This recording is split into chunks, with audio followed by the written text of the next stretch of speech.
afternoon to all our viewers on Zoom, Facebook, and YouTube. I welcome you all in this webinar of Informal Webinar.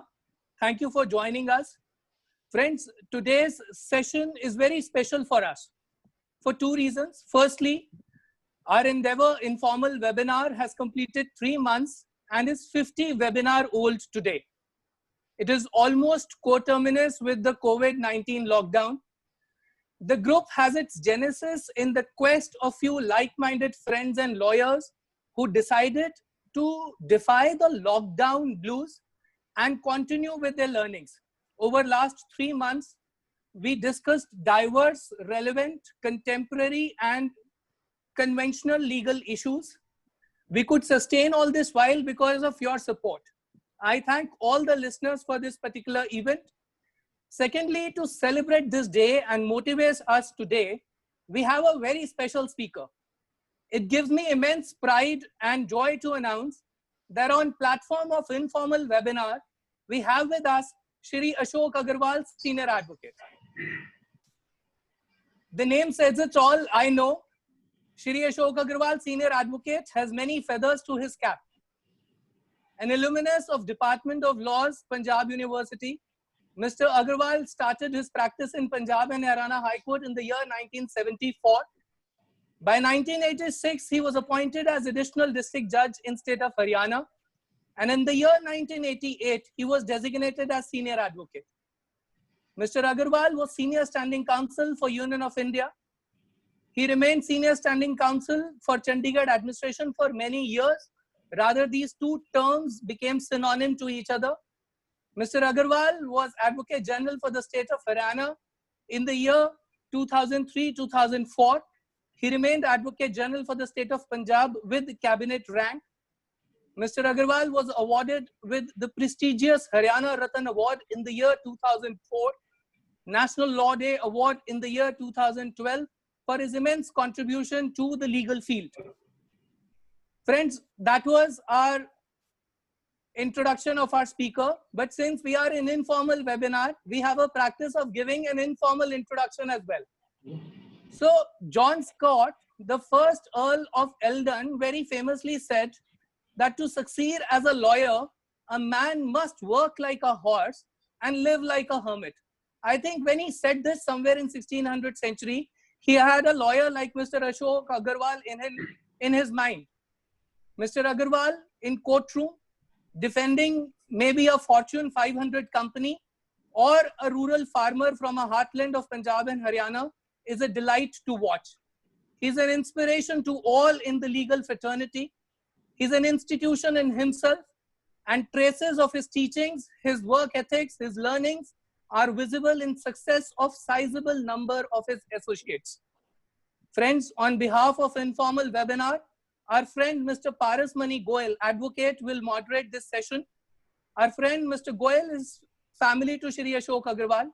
His son of his very old friend and associate from day one, Mr. Subhash Goyal. Without wasting any more time of yours, I will leave you all with our moderator, Mr. Parasmani Goyal, and our topic, Shri Ashok Agarwal, the long and arduous journey of a legend. Mr. Goyal. Thank you so much, Karan. Very good evening to all the participants. It is indeed an honor to moderate today's session. The topic for today is long and arduous journey of a legend at bar. Well, Mr. Ashok Agarwal does not need any introduction. As such, I would straight away start with the session, with your permission, sir. So our first question would be that we have heard many stories about you from our seniors as well as from the bar. But when this task of moderating today's session was given to me, I could not recall any of your stories of your earlier days. As such, I had to ask my father to help out with the stories, and he told me that both the legends of our bar, Shri Jagannath Kaushalji and Hiralal Sibbalji, were fond of you in your earlier days and used to engage you to assist them in important matters. So, sir, we start today's session by remembering these two stalwarts, and if you could share your experiences with them and your your likelihood, you're liking towards one of them? Well, I must say, I must make an amends to what Karan Bhardwaj said. Mr. Goel was not an associate, but a senior partner. We had a joint practice. He is, besides, a senior friend and a senior colleague, besides an elder brother. This is a strange partnership where he was a senior friend, where nobody knows till date, it's 50 years now roughly, as to what are the terms of partnership and how has this partnership gone from one place to another very successfully and without a difference of opinion, and in what manner, who gave and who took, who suffered, who did not suffer, is something which is not known to either of us also. It's a very strange relationship that we had, but a very pleasant one. This relationship gave me all the strength that I carry today to live life in the manner I wish to, and actually on my own terms. Apart that, my nephew, in fact, first and a counsel of great standing, later Mr. Parasmani Goel, I must say he's right. The two stalwarts of this bar, Shri Jagannath Kaushal ji and Shri Hiranal Sibal ji, have till date not been competed or an equivalent suggested on any count whatsoever, either as counsels or their qualities other than as a counsel and as human beings. Undoubtedly, for reasons which are not known, actually despite effort not known, they both had a liking for me. I would use the expression, I was their blue-eyed child. And in preference to large number of lawyers at the bar who could be definitely termed as any day ahead of me, both on account of law, their delivery, their brilliance, their competence, and the like, including some members of their own families. Despite that,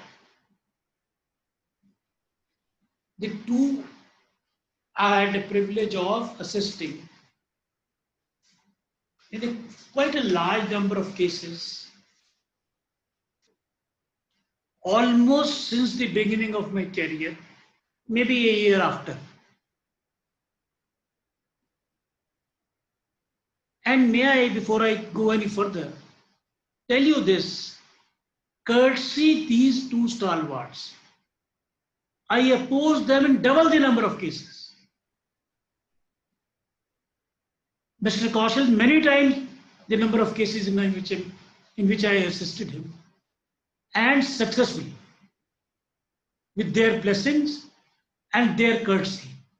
That incident I'll narrate to you, that it is their blessings and their courtesy and the love that they showered on me always.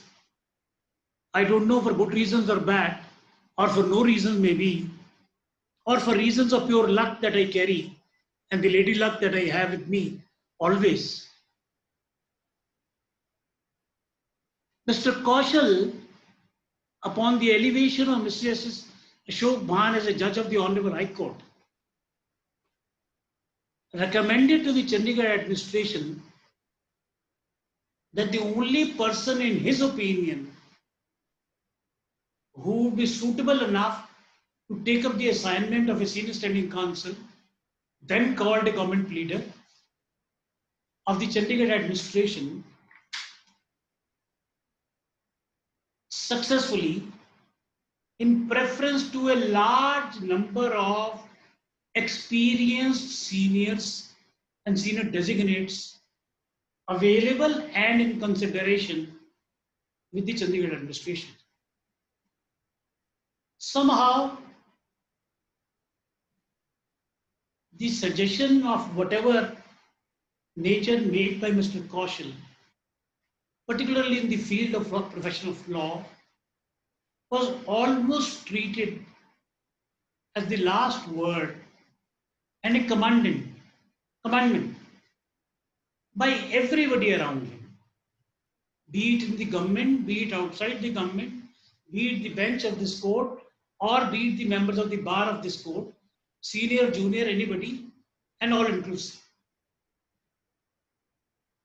The result was that on a particular evening, way back, his clerk came and handed me over an appointment letter, appointing me then as a government pleader come senior standing counsel. That again was courtesy Mr. Kaushal. That government pleader is not good enough for me. I should also designate a senior standing counsel. And that is all. I rang him up to say thank you and to seek time that before I enter the office or start working for them, I must seek your blessings. He said, no. Tomorrow is a working day. I'll be busy. You will be busy. You take care of your work. I'll call you on a Friday also. As the chance would have it, late evening I received a brief. And on looking at the brief, quite a big brief and contentious one, pertaining to the allotment of lands to the cooperative societies, etc., and in Sector 15 in the nature of plots to its members, old societies, when the policy was to give plots. I found that the brief at some point of time was being handled by Mr. Jagannath Kaushal for the petitions. I thought maybe tomorrow also he may appear, which I thought may be wholly improper for me. He being the one, having got me appointed as the senior standing counsel for the Chandigarh administration, I immediately rang him up to say, Bauji, as I used to call him always, Bauji, this is a predicament that I am in. I have received a brief.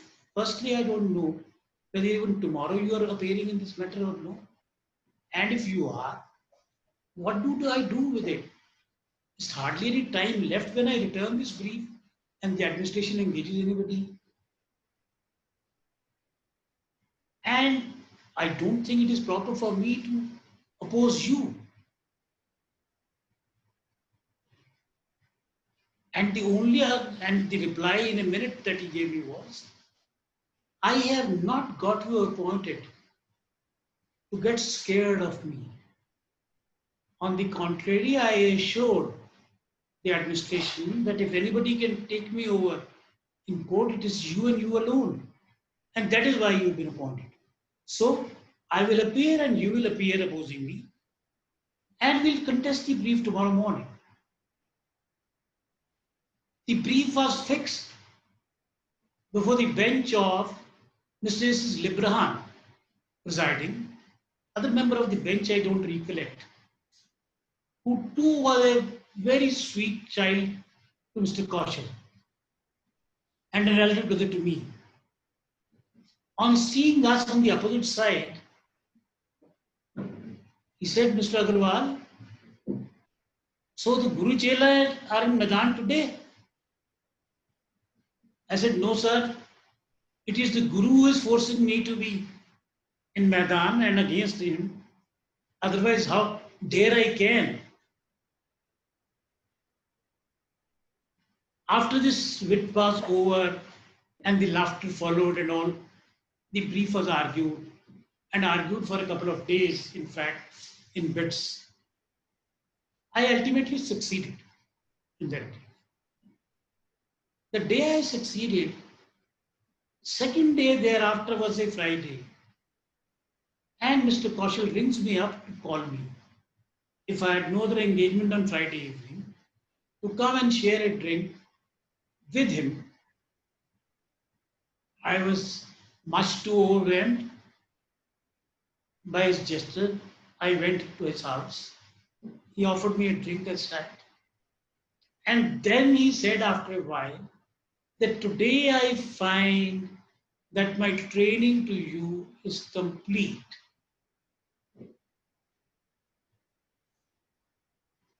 I thought it otherwise. I thought like this always. But today I factually find that my training to you is complete. You have taken over and further refined the art of what he used to call as advocacy. Learned from me in a manner better than I could do myself. It was a personality of Mr. Kaushal and Mr. Kaushal alone who could have uttered and said such like words for somebody who was approximately 50 years younger to him in age, or maybe 45 or 47, and likewise in profession.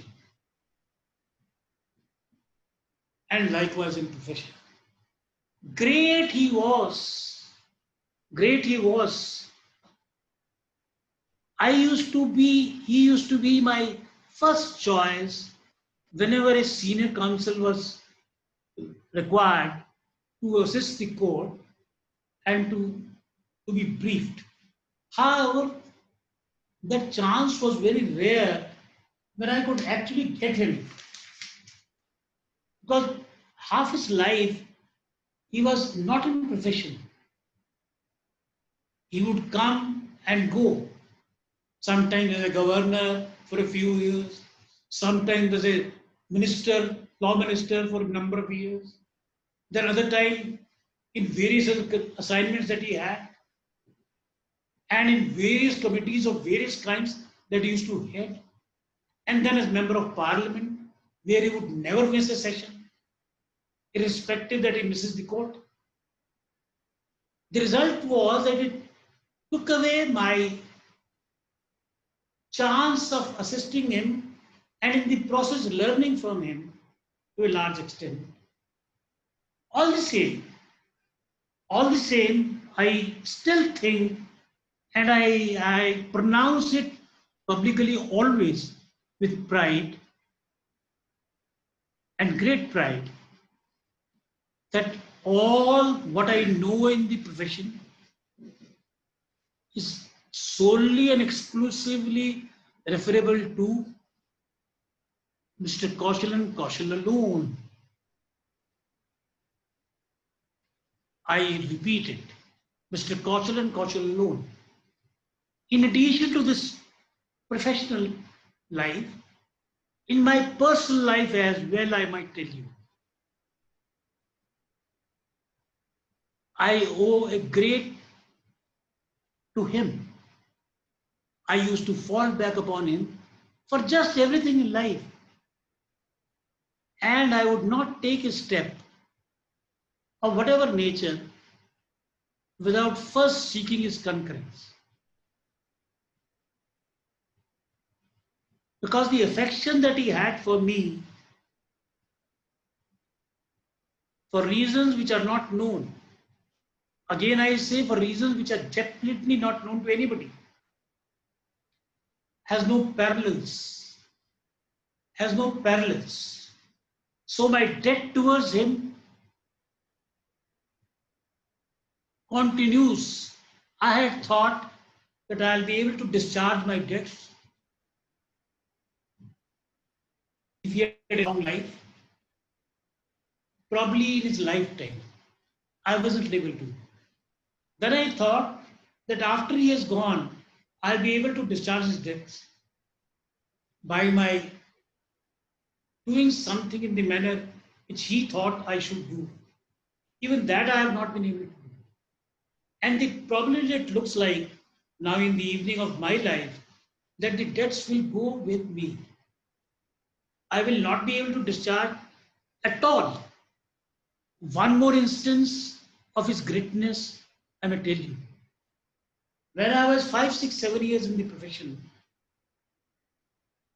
in January winters, I received a telephone call from him at about 5:30 or 6. Although he used to say requesting you, but it was more than a command for me, directing me actually to immediately come to his office if I was not tied up with some other important reading or brief or whatever. I went to. Those days, he was a minister and he used to come to Chandigarh on weekends to stay and stay with and meet his family because all other members of the family were living here. Normally, he would come by night train called Kalka Mail. And at 6 o'clock, is it going or no? No, it's going. Okay. And at 6 o'clock, when he called me, I had a scooter then. After wrapping my dressing gown in winter chill of January, I went to his office and wished him. And as usual, he first made me comfortable and then asked his servant to bring cups of tea, one for him and one for me. And I vividly remember with 2 biscuits always. And I very meekly asked, Fauji, you had directed me to come. No, he said, I had not directed you to come. Why? I had requested you to come because I have not called Ashok. I have called Mr. Ashok Agarwal an advocate. I was rather honored. I asked him, Fauji, then what is the command for me? He said, there is a rent matter and it is of very closely related persons. They are relations of your aunt, that is Mrs. Kaushik. I am not here and I wish it to be dealt with by you. They have lost in the courts below. I was rather perplexed, finding that the matter is a matter which is lost in the courts below and is a matter not of a client strictly, but of a very close relative of Mr. Kaushik. And therefore I meekly said, Bauji, I'll draft and prepare the brief, but please advise me whom to request to argue the brief as a senior. He said, this is what these people asked me also when I named you. And I told them, herein what the greatness of the man is, that this matter can be handled the best by me and the better than me by Ashok alone and by nobody else. So in my recommendation, don't waste your time and go and engage him. However, if the terms don't suit you, then I'll tell him to accept whatever you can afford to pay. But I will not be able to recommend anybody other than him. So that was his magnanimity. That was his grace, that was his magnanimity, that was his greatness, that was his large heart. And so was it so that on account of his preoccupation and the fact that he sat on various chairs, you got an opportunity to assist Mr. Hirilal Sibbalji? Yes. I used to assist Mr. Hirilal Sibbal, of course, as a second preference. But that second preference was more often, it had to be exercised than Mr. Kaushal. Why? Because Mr. Kaushal was not available. Mr. Sibbal was equally great. Of course, a very different personality. The two personalities were qualitatively very different. Only thing common between the two being that they were both in their own right and in their own way great lawyers, the likes of whom have not come to be seen in the sport, at least till today. And I have my doubts that maybe the younger generation can, that I will be in my own lifetime be able to see anybody even near to any one of them. Sir, if I may act as a devil's advocate, and if I may ask you that if you had to compare between both of them, who would you rate as better? Though I don't know whether it is an appropriate question or not. But in your own way, if you could tell us that what were their qualities? This question is a very difficult question to answer. I said it for personal, if personal likes were to have in life relevance, I had a personal weakness for Mr. Kaushal in preference to Mr. Sibbal. But if we were to talk as professional and as lawyers, I am unable to find a solution to it. Actually, there was none. As I said, both were great, equally great, but in very different molds, extremely different molds. I'll narrate to you some of the instances of Mr.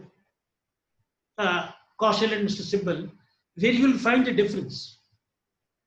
You know, I had a brief of my brother-in-law who was a professor. He had some problem with an order passed by the Punjab government. And my associate and my senior friend, Mr. Goel, Subhash Goel, whose son Mr. Paramani Goel is, and a senior partner of this office, had drafted and filed the petition. I went to Mr. Kaushal with the matter is to request that since the matter is to be argued tomorrow morning, and it's very difficult and embarrassing for me to argue a case which is personal to me, please argue this case. Mr. Kaushal, as usual, after making me comfortable, don't worry, this, that, and all. That was the way he used to deal with his juniors and younger colleagues and even beginners and raw people in the profession. Read the brief and told me that's a very good brief. You don't have to worry, you argue it yourself. And sir, were you a designated senior at that point in time? Yes. I think maybe a month earlier or maybe a month later. Exact date I would not remember. Anyway, I said, Bauji, then please request Mr. Sibbal to argue this case. He made a request to Mr. Sibbal and he told Mr. Sibbal that I would come and assist him at 5:30 in the morning. That was the standard time when they used to call me, whether in winters or in summers. I briefed Mr. Sibbal.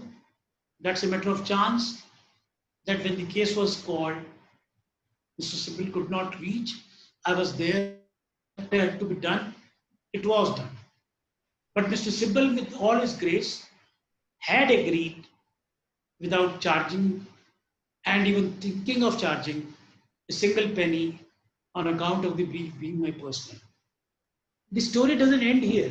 There's only a comradeship that the two seniors had between themselves, who were close friends also, besides being related.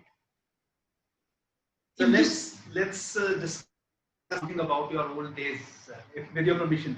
But it is said that it is difficult to keep you away from the court, and it is also said that you were arguing your cases one day prior to your marriage, and you were also seen running around in the corridors of the court immediately after your marriage. That is maybe 2 days thereafter. Well, you're right, but I'm sure this grievance should not have come to you. This grievance somebody else has, and she is wise enough not to convey it to you. Maybe your own mother must have done it because she knows it. She knows it. And here I may add, which I was wanting to add, in the context of Mr. Sybil and Mr. Kaushik. Like one of these rare evenings when he used to just call me for a small drink on a Friday, I asked him, I took the liberty of asking him. He had permitted me certain liberties which probably he had not to most of our members of the bar. Asking him, Bauji, who out of you, namely you and Mr. Sybil, is a better counsel? He just kept quiet. I was a little impatient temperamentally, being comparatively younger at that age. 5 minutes after, I again asked. He kept quiet again. 5 minutes after, before he could see that my anxiety is bursting, I could ask him again. He said, Ashok, you know it's a fact.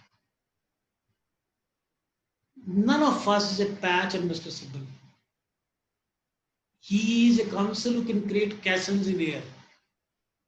We can't create castles in air. We are good counsels for good cases. He is a counsel for no case. He can argue the day-long benches without the brief, create castles in air, merit or no merit, and therefore to say that he is not a better counsel than me would be something which I must concede would not be fair to him. See the greatness of this man.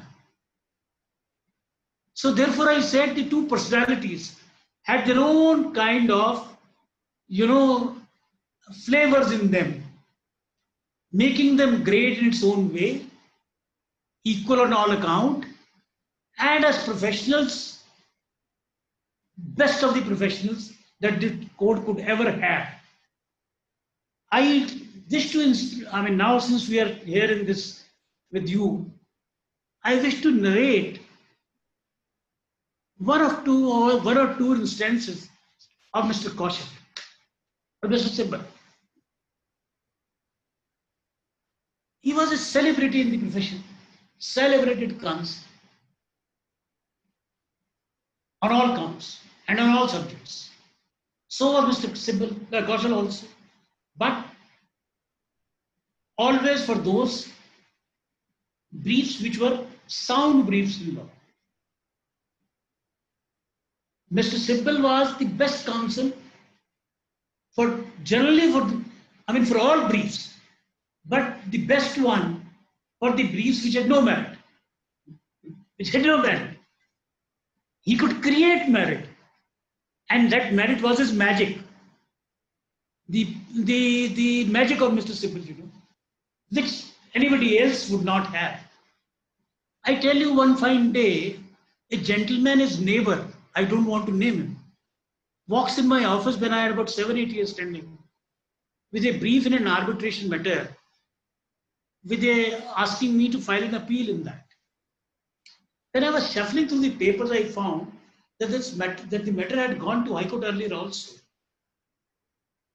And Mr. Sybil had appeared in those cases, those matters, successfully for the person who had come to engage me. I couldn't help, I should not have, asking him as to why do you want to engage me? He said, no, don't worry, I want to engage you, you do the brief. Well, I looked at the brief half an hour later. I couldn't curb my anxiety and asked him, what makes you engage me as a counsel in preference to your neighbor and your old counsel, Mr. Sybil? Have you any difficulties with him? Then I'll go and brief him. Is he short of time? Or what do you think? What is the problem? Because I thought I'll have the privilege of assisting Mr. Sibal in one more case. After a while, he said, Mr. Agarwal, you do it. I tell you the reason. He said, about 2 weeks back, I had handed him over and sent him a brief through his head clerk, Shri Hari Ramji. The head clerk, the brief having been settled and filed by some other counsel, senior one. Just completely. Upon the completion of, after sending the brief, I went to meet Mr. Sibal at about 9:45, and I was shocked to find that he doesn't even know that there is a brief of the kind with him. And the said brief is there for arguments fixed. Anyway, Mr. Sibal, as he was, he said, but you don't worry, you tell me what is the controversy about and sit with me in the car on the back seat. And you also tell me what is wrong with the opinions rendered by the court below. I took about 5 minutes in my own way to tell him this is this. Then the case was called. I went to the court and I saw the brief was even there, not there. Mr. Sibal, without anything, just stands up and starts addressing the court. And half an hour after gets whatever he wanted to get and congratulates me to say that you have succeeded to an extent at the stage of release. That is that fear that has now brought me to you. And which fear actually to me and with me is a great compliment to the acumen and the legal acumen of Mr. Sibal. Yes. So these are traits of a legend, sir. That is why he is a legend. And yes. Without even going through the brief, he could address the bench for maybe half an hour and get the desired result. No, maybe the full day. So that is the same which is known about you also, sir. That if you have a look at the file for a couple of minutes, you just mark 2 or 3 words, and then you are able to address the court for at least not 1 day or 2 days, 3 days also. Well, I don't think this can be true. And if it is actually so, then I think it's since you're all my nephews first and lawyers of the court later, I think it's your custody, it's your courtesy that is bestowing on me by saying all this. I actually don't deserve to be told this because it is not actually so. Sir, my next question to you would be that they say that it is difficult to defend indefensible cases. And when I talk about that, I say that criminal contempt. Criminal contempt basically is an offense, a crime against the court. So, could you narrate some instances of yours where you could bail out the contemner by purely your wit, because that is your trademark? Well, I have my doubts whether I have any trademark, leave apart the wit. But I do recollect 1 or 2. I must narrate it to you. The first one was a case where a criminal contempt was going on against a lawyer of this court. And going on for about 6 years at the time when I stepped in to defend the lawyer friend, lawyer colleague and a friend, and a senior colleague. Though not a designated senior, but otherwise a very senior colleague. The case was called. The bench was presided by Justice Nijjar. I don't recollect the name of the second honorable judge allowing the bench. Then with him, the case was called. I stood up. My lords didn't know that I am appearing for whom, or I am appearing at all in that case for anybody. And since I didn't say anything, he just waited for another minute or 2 and then said, Mr. Agarwal, you are appearing for whom? I said, my lords, I am appearing for the contemner, a lawyer of about 20 years plus standing and 10 years plus standing in this court.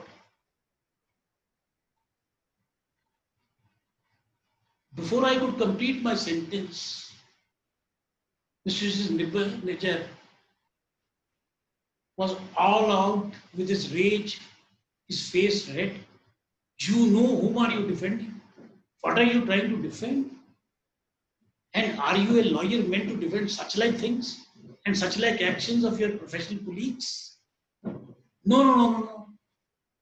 He deserves to be convicted. He deserves to be convicted.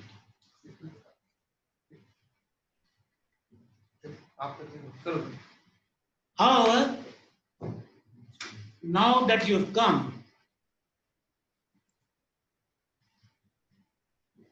although we had decided in the chambers that to pronounce the conviction without even a full-fledged inquiry and in a contempt knowing that should not be so done, we give you a chance to defend him on the quantum of sentence.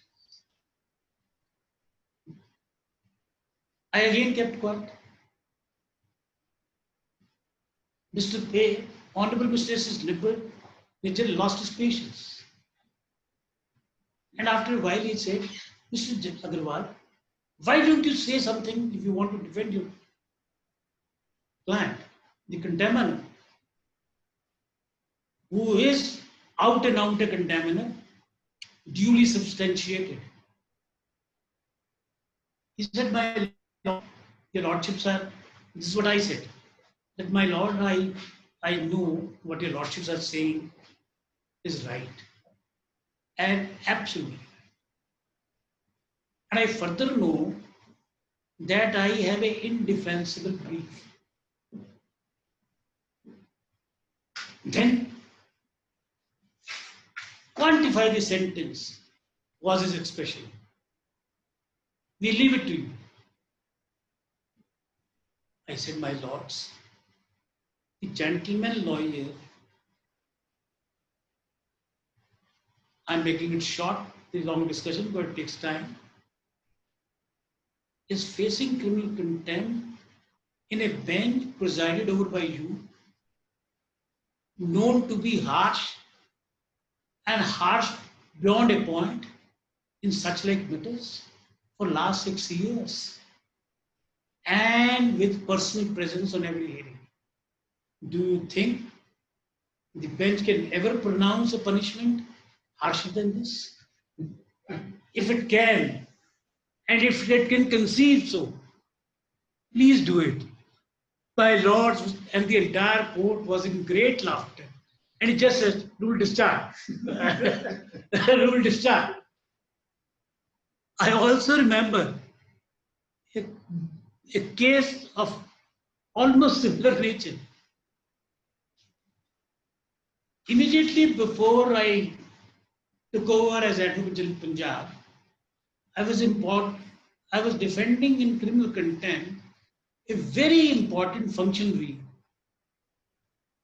political of course, of the then the Punjab government, the present setup. The man was trying all his tricks not to appear in court and to delay the proceedings. The last of the tricks that he played was of making an application for exemption from personal appearance by relying on a certificate relatable to some disease of heart that he was suffering from, on the strength of a certificate by a very senior cardiologist of the PG. A cardiologist of the level of director at least. Anyway, despite that exemption application, my lords did not grant me the exemption and directed that the man must appear. Even if he is on stretcher, he should come and appear in the court. On the next day, when I entered appearance in the court, my client had told me what had gone on on the earlier hearings. The case was called at about 3 o'clock, and I stood up and didn't utter a word nor open my brief. 1 or 2 minutes, my lords thought that the counsel must be on the way, etc. Then they asked me, whom are you appearing for? I said, my lord, the alleged contaminant. Whether you call him only alleged contaminant, that means you have some defense to offer. Megan, no. Now, since your lordships have pronounced him a contaminer, I would henceforth address him as contaminer alone. Then what remains? No, nothing. Then what to do? Okay, lordship pronounce the sentence and the fine. That can be the punishment. Yes, you are right. Because before you do that, just consider one thing in mind. There is one missing link which I must state. Before that, he asked me, Mr. Agarwal, you know what a heart disease is? The kind of certificates that he is producing for evading the process of the court? I said, my lord, fortunately, no. What do you mean? I said, I have never had the privilege of being one who is suffering from a disease of people who are important and big. I am much too small a fly to be suffering from a disease called the heart disease, and therefore I am fortunate. This ultimately diffused the atmosphere in the court and they brought the court to a very light atmosphere. And then thereafter, the court said, then we should pronounce sentence of punishment and fine. That yes, lordships have already pronounced the conviction without hearing, which your lordships know, your lordships can't. Then even that you should do, so that I can have my say in the better court or a higher court. He said, Mr. Agarwal, what do you think should be the fine? Now, my lord, you know it, and the bar knows it generally, that the fines that I impose on my clients are way more and way ahead of the fine that the court can possibly impose. I assure you that before entering the court in the morning, the fine has been realized already and substantially higher than what you can possibly impose. And also, may I tell you that when I saw this brief, and then my contemner, I'm addressing him as a contemner because only you have pronounced it, though without hearing me, told me what has been going on in this court for some time. And I therefore asked him that the case may be taken up at a given time. You must come and sit in the court in the middle last bench so that the honorable members of the bench can see you all through at 10:15. I have not come to the court since morning. I would like to know from your lordships whether you have seen, who is this contender? I asked him to get him. Yes, he's been here since morning, since 10:15. The guy may add, he didn't go out even during the lunch. He's hungry also. But then what are you saying? Maybe he's suffered the conviction already till the rising of it's 4:45. What else are you wanting now?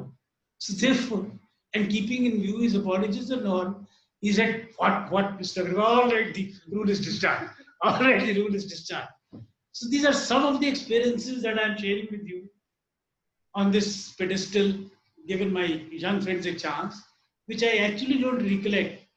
But then, when they told me that I have to meet you all through this process known as webinar, which to me is completely foreign and difficult, I just recollected them often.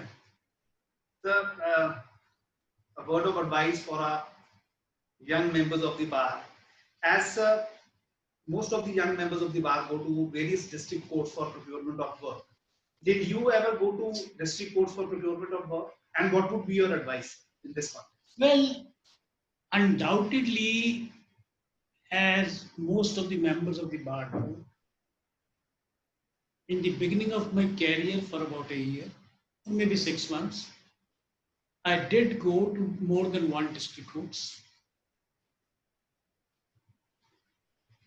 Apparently for some social function, but actually for work, procuring of work.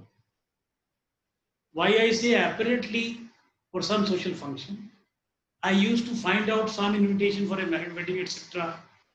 on a Saturday, emanating from some of us know to each other. And then on that occasion, I would say I've come to the town, and therefore I've come to meet the senior members of the Honorable Bar, and therefore for procurement.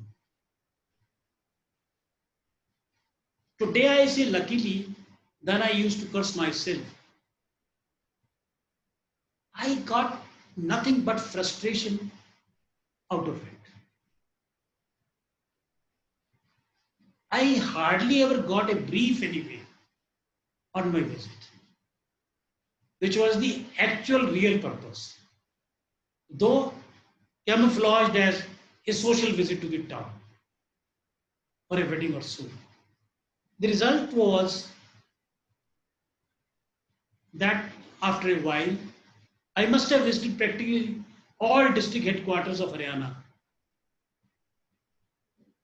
at least once, by bus of course, and night bus, so that the day is not lost. And the air-conditioned buses, firstly, were not available most of the time. If available, were not affordable with me.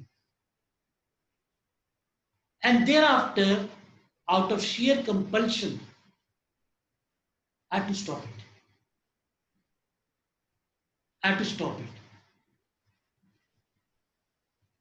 But then, nature has its own ways. The life took its own course. Likewise, these are very hard choices, called the Hobson's choice. You have to make your own choice, very difficult, but a Hobson's choice, and keeping your own circumstances. There has never been a hard and fast rule that no lawyer who ever goes to the district court doesn't succeed. There are large number of instances of this court who have not seen any district court in the two states, even till date when they designated senior for over a decade.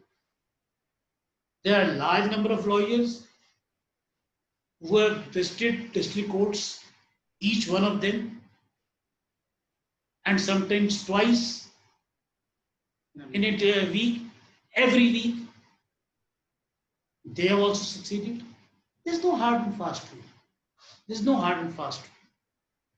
So the youngster should also focus upon reading journals and. Oh yes, very much. You know, this is the flip side of what we call as the side gain that we got when we got no brief by our visits to the district court and we stopped going. We had nothing much to do in the evening. We didn't know how to understand and read journals also, since we didn't know what to do with law. So we will just glance through the judgments, giving you the impressions of the current view. Howsoever fair, howsoever shady these transactions may, these images may be. The images may not be very clear, but the images of all kind of laws laid in the latest journals would be there, which helped us a great lot when by chance some client came to us and he wanted to discuss some proposition, and we were able to convey to him that we know something of the law in which he wants our assistance for, and tremendously helped. It does help even today. I must say this is an absolute must for every lawyer, young or old, experienced or otherwise. So you were also appointed as the Additional District Judge of Haryana only after 11 or 12 years of your practice. How was your experience when you served as an Additional District Judge? Well, I was appointed as a direct recruit by the Honorable High Court. Then the recruitment was only through the process of what you call as interview alone. As I told you in the earlier part of my discussion, I was not only blue-eyed to the two stalwarts of this profession. Somehow, large number of members of the bench had also developed a liking for me, for reasons again not known. Although none of them was known to me in any manner except by appearing in court. And they therefore, purely out of recommendation for me, selected me and sent me as a district judge. My interview has in fact a very strange tale to tell. I was called for interview and I was nervous, as all candidates are generally there, and called at a very, very young age with little standing at the bar, 10, 11 years, for an assignment like a district judge or an additional district judge, that is a member of a superior judicial service. I went in the interview, and when I went in, that was on Saturday at about 3:30 or 3. Before I would sit, after seeking permission from the honorable judges, because all the judges of the court used to sit for the interview, the chief justice tells me, Mr. Agarwal, we don't need to interview. We know you and know you too well. I thought, well, I stand rejected. I am not being even interviewed. So what will I get out of this exercise? Anyway, I had no option but to sit. And no choice that I could ask him the reason for it. Because the gap between me and the Chief Justice and the Honorable Judges was much too big to dare asking them anything. The next moment, Honorable Mrs. I.S. Dewana, I think he was the first purely judge or second purely judge maybe, he tells me, Mr. Agarwal, what interview will we hold for you? Only yesterday you have argued a full bench before 3 of us, the first 3 of us. And almost every day you appear before each one of us. So whatever your worth be, we know it, good for or bad. When they added the word good for or bad, I said it is not sure that they're rejecting me. They're rejecting. I kept quiet. They said, Mr. Agarwal, but we have one anxiety to know. You have 2 kids and you applied for selection in Haryana. How would you educate them? I don't think in any district of Haryana you will find an improved education or schools good enough like that in Chandigarh. I said, sir, well, I wish to serve the state, the judiciary, and I'll see what is to be done. Then one of them said, you send them to a boarding house, and the other said, talking between themselves, that they're too young to be sent to the boarding house. Anyway, Mr. Agarwal, what you do is talk to some experienced session judges who will tell you which district has the best schools. We'll post you in that district of your choosing. This is before the result was announced. This is before the other candidates were interviewed, and this, that, and the like. Such was what I call the accommodation that the bench used to offer us. Such was the life that they had for us, and they continue to have the life for us. A very large number, almost all of them. That's nothing but a good luck and luck alone. And that's why I said to begin with that the lady luck has always been on my side. For no reasons or little known reasons or unknown. So this is how it is. But my experience there, I must say, was very good. I could not continue for long for wholly personal reasons, because I didn't know that the salary structure and the facilities along like house and all, there cannot take a month and cannot cover a month for any family. Leave part of a family of a lawyer settled in Chandigarh and practicing here, and people say with reasonably good practice. But the experience was good. The learning was good. The members of the bar, wherever I was there for a short while, were very supportive, extremely helpful. Extremely helpful. I would in fact tell every young man that if he gets a chance, he must serve the institution of judiciary as best as he possibly can and as long as the circumstances permit. But now, sir, over a period of time, the salaries have also increased and the perks and emoluments have also increased. Many-fold, maybe 50-fold. And that is why I say today, every young man must endeavor to achieve it, if he can. Sir, But today the time is different. Probably people are selected on merit. And therefore, one has to compete on merit. Our times were different. When we used to get everything on recommendation and recommendation alone.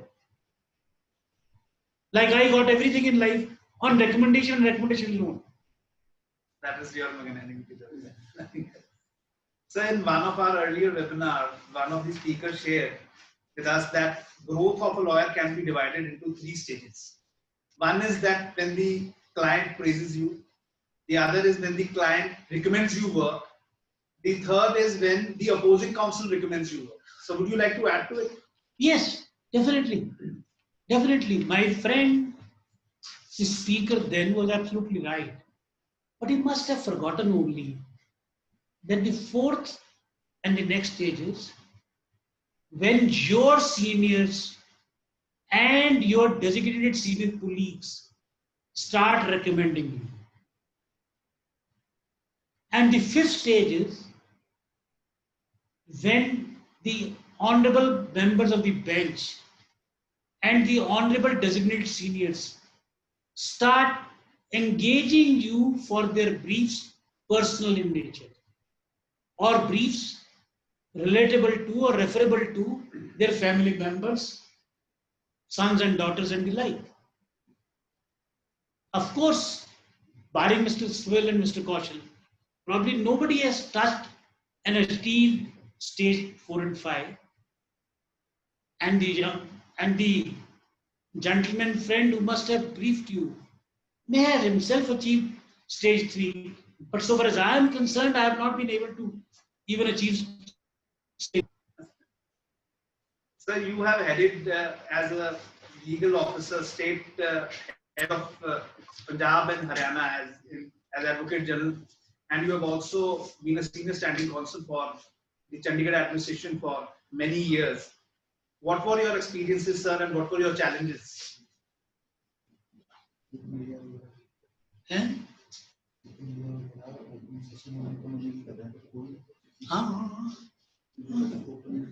So now we have come to know that many of our participants today have joined in and they are willing to ask him questions. So I would, it is over to you, Karan, now. You can continue with it.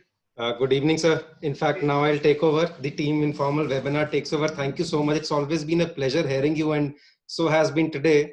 In fact, this platform is, as we say, is informal webinar. So we take the liberty of asking you questions also, at permission also to ask these questions. Having worked, please. You've always been questioning me. That's as right. my younger colleague, and all my younger colleagues do. Apart from teaching me, they always question me on my wisdom. When I ask questions, telling me that these questions are irrelevant, then I have to persuade them to find some merit in the answers that I give. You oblige sometimes, but most of the time you did not. Sir, having worked with you, there are a lot of curiosities which we find are secrets, sir. Having worked with you, one thing which I noticed in your brief was, sir, that whenever we see the briefs of other lawyers, they're heavily flagged, heavily marked, lot of notes running over pages. But what we saw in your file was just 2 or 3 scribblings on the first page, which we could never understand as your juniors, some rounds and marks made in between, and that is all. And you would argue the brief like it the back of your hand. And above all, you never hesitated to share your brief either with us or with even the opposite counsels. And in the court also, you would also hand over, say, please take my brief. No hesitation at all. Sir, how does it happen? What is the secret? We want to know that, sir. No secret about it. You have been my teacher as a young friend. All my briefing friends have been my teachers in law. You must have noticed that I learned the nuances of a brief and the law at the hands of my young friends who are fairly large in court. The headmaster there being Mr. Chetan Mittal, who also I am told is present in the present, is also participating in the present webinar, because he started teaching me the first early mornings and teaching me harsh. The brief, in fact, entrusted to me by his father, who has been my mentor all through, and way ahead than what he would be as a mentor to Mr. Chetan Mittal. I must say, Chetan Mittal started teaching me the earliest. So therefore I call him I think he is my Agarwal head is teacher. going somewhere else. Not headmaster, but head teacher. You have been all my teachers. The way my teachers told that, well, the brief is on the table of the court and in the court and in your mind, not in papers alone. You must know what your brief is, what path are you treading, which is your landing route, where do you board and where do you land. And this you must know very clearly. And no briefs of whatever size admits of more than 20-30 lines, consisting of not more than 10 pages for this limited purpose. And it is this which has generally taken us through. Otherwise, you know, coming from the backward state of Haryana and being very poor with the foreign language is called English, you know, I had no other option also. Because if it was to be discharged in a foreign language, I would be otherwise finding it difficult to do it. So therefore, the only manner and method I could discharge it properly was to find out those 10 lines and where are those written, and remember them by heart as taught by the head teacher, and then convey them to the court. But I must tell you, the head teacher did not teach me the final nuances. That is why whenever he opposes me, I have to retreat. I have to retreat. And therefore, all I say is that the lack of command over the language and the lack of command over my subject, namely the law, the journal, subject may be any out of it, I had no option but to work in a manner I do by trying to remember by heart, without reference to the brief, 10, 20, not more than 20, and minimum 5 lines, not available in more than 5-6 pages, and circled or marked, as you rightly say. And if it gives me something, it gives me. If it doesn't, I only recommend to the client that you find better lawyers in Supreme Court. Whatever. So there's another aspect which I have seen. In fact, in one of the matters, I briefed you in the case, and you were all over there in the case, and we actually won it also. You won it. I was there with you, and I was totally ecstatic. So when we came out, I just had a question for you, and you said, like, what are you asking about? Which case? I said, the one which we argued. You said, it's over now. Let's go on to the next case. So what I have seen in you is, whether we lose or whether you win, you just brush it off so soon. That's the quality of a great lawyer, because generally the youngsters especially keep going around in that case, round and round, be it being ecstatic or being very bad about it. I'll correct you. I have a right to correct you, and I must correct you. Yes, sir. That's something which comes out of a lawyer whose memory is very weak with him, and therefore he likes not to strain his memory much too much, and he likes to just forget about everything like you wash your coat, like you jhadu your coat or something like that. And when you come out of the court, and nothing more and nothing less about it. If I was to recollect and remember all over, well, in this small head that they got me, well, so many things will never get it either engraved or entered in trouble. And therefore, the only manner and method of survival that I thought was appropriate was that right, wrong, or indifferent, whatever you have blurted out, you blurted out, na? And therefore forget about it. So that is how it has went on. Until date, good enough. Now, thereafter, in any case, we are on bonus. We are hardly any lawyers at all. And therefore, whatever time the gods grants us, and whatever courtesies you people get permitting to come to the bar, maybe for coffee alone, well, that's Vishal, may I Yes, add sir. something? Yes, sir. It's actually time. I was about to say that. Thank you, sir. I will not take much time. It's already, I think, more than an hour listening his experience. The 3-4 things which Agarwal Sahab has mentioned that a true lawyer can have. The next steps which he has added, why I have not added in the last webinar, is because that step is only he, as on today in the High Court. So that step I was about to add in this webinar, and he is completed that. The next level is this. And I will add one step to that also, which I think he might not be aware of because we have been seeing him only. He's not aware of the other side. Whenever we used to engage the other side, we never used to disclose that we have briefed Mr. Agarwal in the morning. So the opposite lawyer used to have some sense that perhaps Mr. Agarwal is appearing, and he will enter in the end. We used to make it sure the other counsel will forget his argument. That was the fear. When he used to, I think, argue 5-10 cases every day. So that is the level where the opposite counsel start saying that you have not disclosed me. I don't want to narrate that incident which has actually hampered. The lawyer stood up that the counsel who was briefing Mr. Agarwal has not informed that Mr. Agarwal is coming. So therefore, I will take a date. So this is the level which I will say, it's a 5th level, you may say 6th level, which is very, very rare in our High Court. At least I know as far as our High Court is concerned. Secondly is experience. Sometimes the youngsters, we know as a matter of fact, are not aware of how much work he has done, how many criminal appeals. He used to tell us always when we used to brief him that how much work he has gone. He has taken smallest of the cases. So the Mr. Agarwal of today has not made overnight. So he has done all kind of work. And luckily I have seen when he increased his fees 4 times. So I went to him that why you have increased 4 times. He said, now it is the time, the bar to flourish. And I have seen that it was very hard decision which he has taken, and he shared with me. When in 90s I joined the profession, he shared with me. And he said it will be difficult for me. For maybe 6 months, 1 year, I may not get much cases. But this is how the bar will grow. And I can tell you in those days, he was the only one who thought about this. He may not have expressed. Today he has come publicly for the first time telling his experience. I was very happy to hear that. He will never come. He will not tell what he has done. I am telling you what he has done.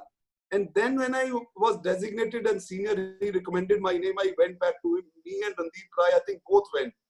And he said one thing wonderful. He said, you have been designated as senior. This is a ladder, a step. And you have to walk through to become real senior. It is only a lessons given. You have not become senior today. And you may fall also. And he said, I have seen people designated senior and then falling down from the normal practice also. So that word, I don't know whether he remembers or not, but that was his word. And I will give you 2 experiences where you will, I think, will like to hear another thing.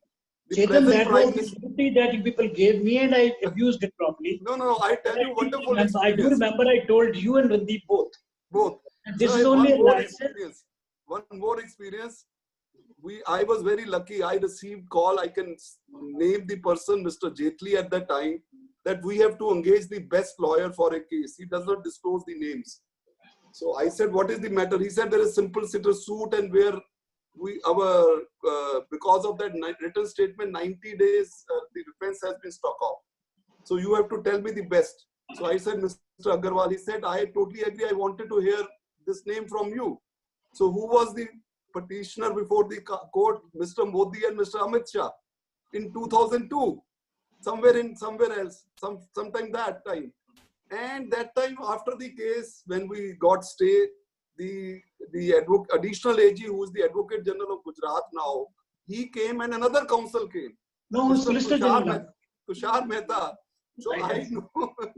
And after the case, a wonderful line which he told me, that I am telling you, Chetan, you cannot become a lawyer aligned with one party. If all kind of lawyers, all kind of parties are coming to you to engage you, think that you have become good lawyer. So that level which Mr. Agarwal is saying is exception to him. I received one from the Congress side and two, three times. I always remember his words that he says that should be the ultimate goal. And even as an Advocate General, whenever his name cropped up, it is not on account of his affiliation with A party or B party. He was an exception to that rule. Normally, Advocate General post goes with your political alignment. But his political alignment was never there in consideration for anything like Advocate General or anything. And last but one, his simplicity. As an Advocate General also, he came out without being, after the change of the government, resigned. Next day, he was same in the court. These things we have to learn from him. And that level is after fourth level, which I said. And one very interesting, I will close that, my very interesting case. There was a Bata lockdown. Bata company in Frida was declared lockdown, and the government at that time declared it illegal. So the Bata people came to him, and generously he has a rule that whosoever has earlier briefed him, he will send the case back to him. He said, Bata people have come through Mr. Mittal, you go to him. We prepared and all, lots of conferences and all. In the morning, he called everybody. He was not listening to anybody because I have already briefed him in the morning, and all the GM and all, they were really scared of that what will happen. And ultimately, in the end, when they were saying we were given so much of relief to the workers, we are paying 9,000, 10,000 salary. And ultimately, one person, the GM, came out with a canteen rate list where the rate of the jalebi was 1.25 and all. He snatched that paper, put inside the brief. We went to the Court of Justice, NK Sodhi, entire Bata team was behind me. He said, he started the argument, and you won't believe when he started the argument, in 1 minute, everybody was pulling my count down. What has happened to our lawyer? What he's talking, nonsense he's talking, and how he started. That's very interesting to know. He said, I was taking briefing from this case. Look at these people. They are stupid people. They have pampered their labor like anything. They are paying salary more than my lord's reader. They are giving jalebis at the rate of 1.25 rupees and all. And after giving everything to them, these things he narrated in 2-3 minutes. By that time, those people behind me were panicked. And ultimately what they do, they slap the ALC. They break down these factory premises and all that. All those relevant facts came thereafter. So this is the art which he has got, and the bench was headed by Justice NK Sodhi. He was amazed to see, oh, they have done this, they have done this. So brief, how to prepare, I have learned from him. 2-3 minutes of that initial background, that irrelevant thing which is make it so relevant with his argument. That is the wonder of Mr. Agarwal, which nobody on this, I think, in the High Court can do. Another thing I will share, another matter was to be pronounced next day, Chandigarh Club matter. The other side said, I told them that Mr. Agarwal is coming tomorrow. The other side somehow came to know that I am aware of that Mr. Agarwal is being engaged. They came to me. I said, either you engage, the other side perhaps is going to him.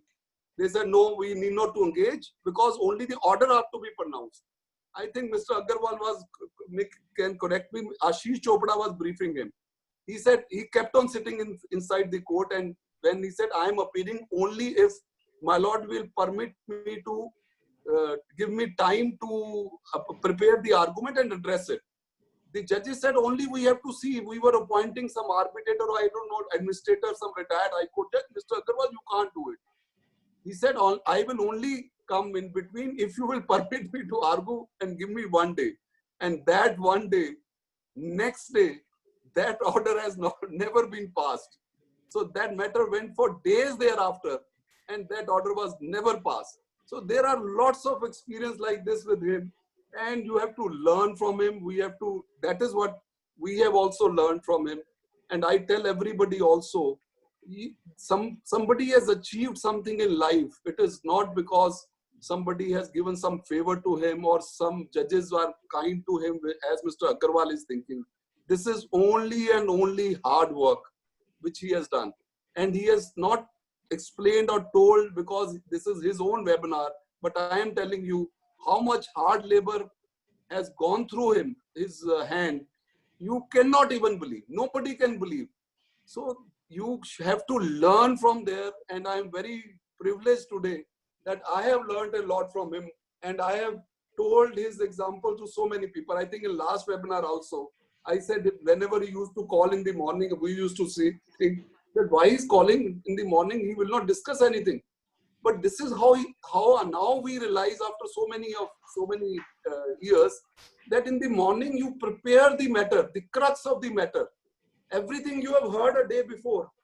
The last word which he will say is, that I wanted to tell to everybody is, कि कुनीन की गोली है, उसके ऊपर sugar coat करना है.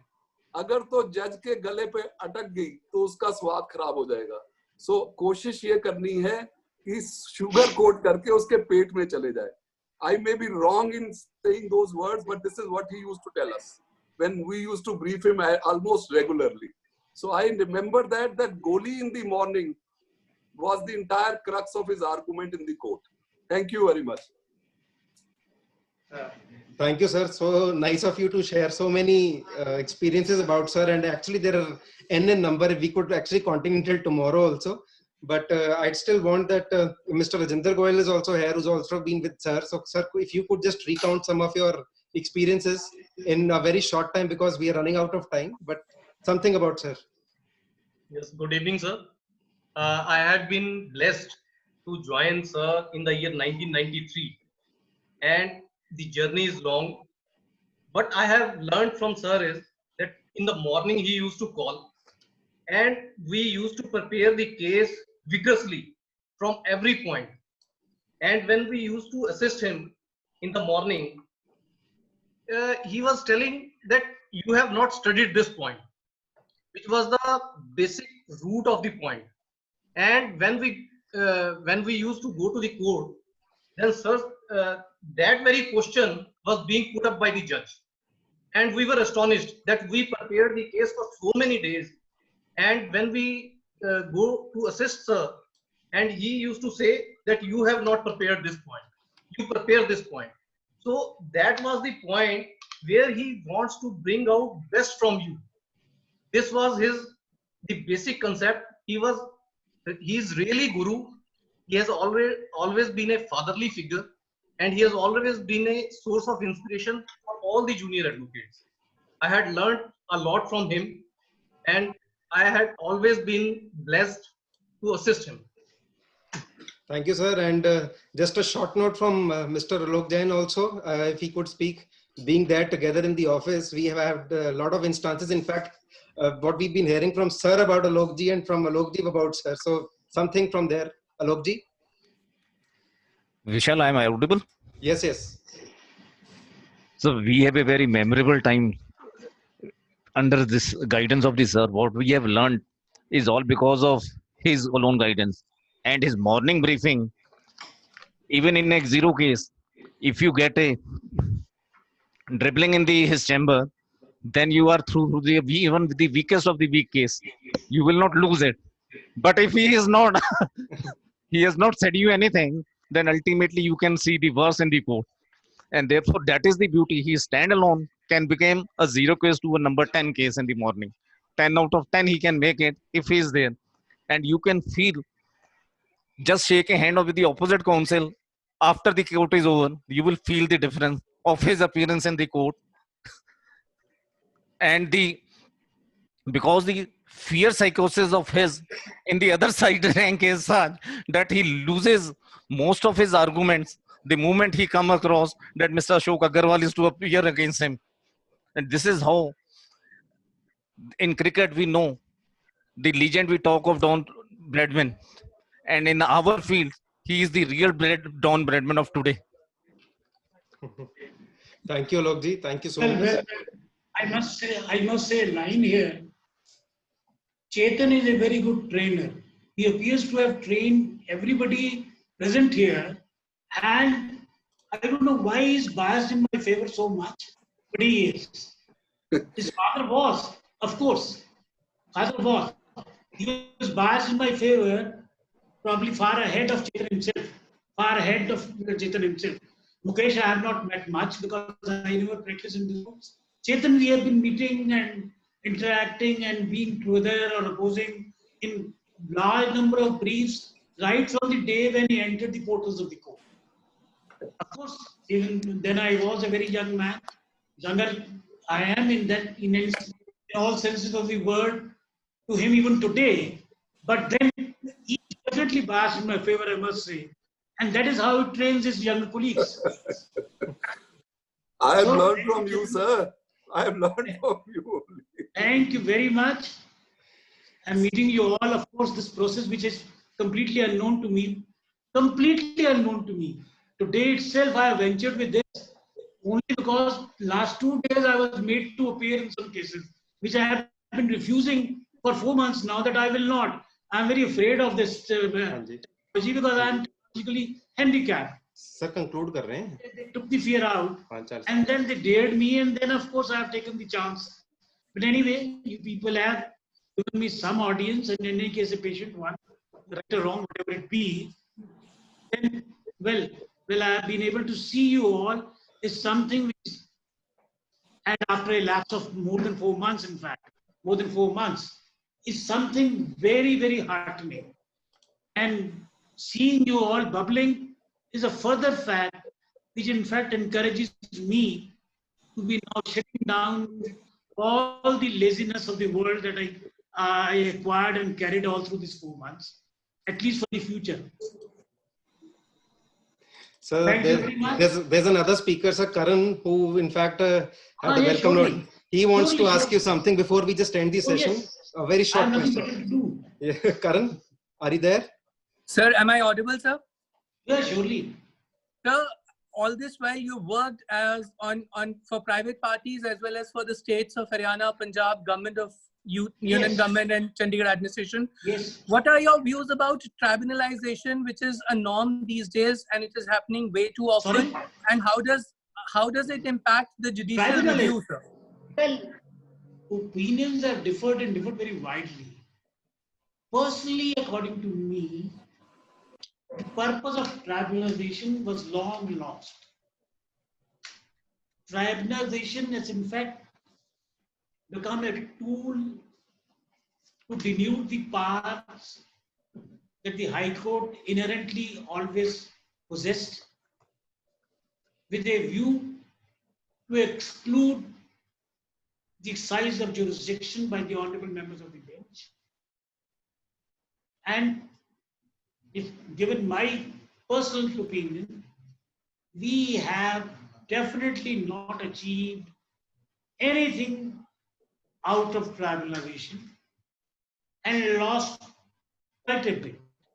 I definitely don't mean to say that all members in tribunals and chairmen of the tribunals are not competent. They are.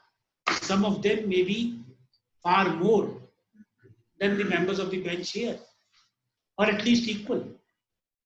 But all the same, tribunalization has not done much or done, according to me, done anything whatsoever to the administration of justice and its stakeholders like the litigants, lawyers, and the like.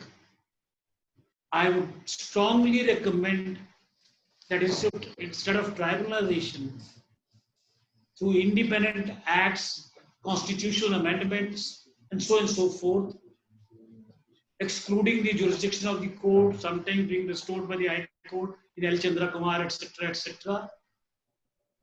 Endeavor should have been made or should be now made to create specialized tribunals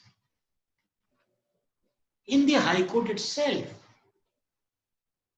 presided over by the sitting judges of the court, and then assisted by, as special invitees or as experts, the expert members or administrative members, as they are now called in the parlance of tribunalization. That, according to me, would have served both the purposes, namely to provide to the presiding judge the assistance of an expert on the subject. Though, according to me, that was not even required. But if required, it would have done that. It would have done that. As also kept the High Court the custodian of the justice on any and every subject, and as it was always envisaged by way of jurisdiction of judicial review by the framers of not only our constitution, but almost all constitutional governments, democratic in nature, governed by a rule of law, administered through a hierarchy of courts, whether called federal courts or whether called county courts or whatever, by whatever name. However, as it goes today, it has come to stay. I throw this question open to you all.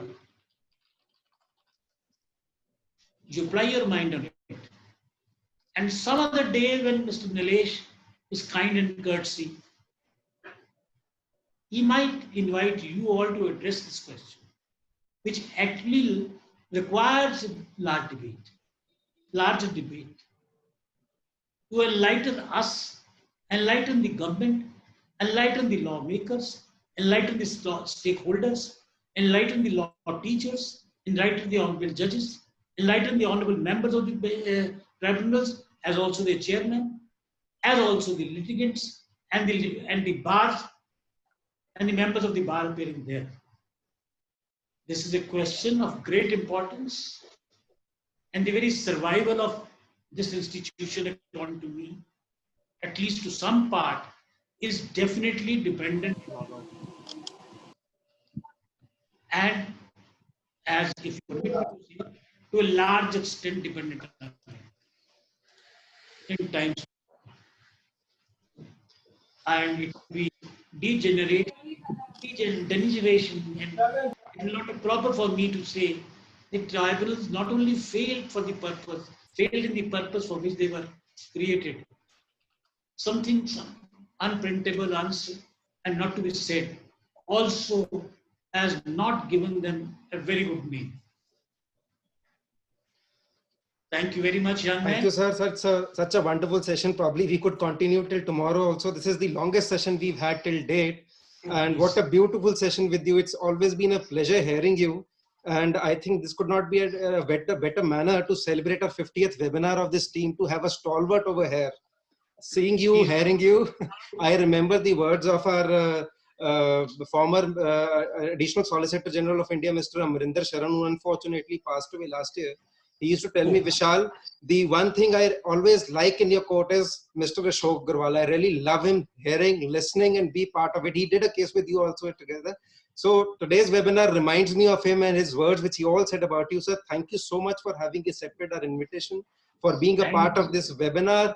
And it was really lovely to hear you. Wonderful, reviving our old memories, and probably the best booster for us in this lockdown. We hope to have you again, sir. Thank you very much from the team Informal Webinar. And from everyone, all of our viewers, sir. Thank you very much, sir. I kept you engaged for no good reasons, and a professional to be taken up. So much time from you, valuable people, and valuable times that you have. From the same, you have donated it to me. No, sir, not at all. Pleasure is all ours. Pleasure is all ours, sir, and in fact, a privilege. Thank you, sir. Thank you so much. Time to end the session. Thank you very much, sir. Right, sir.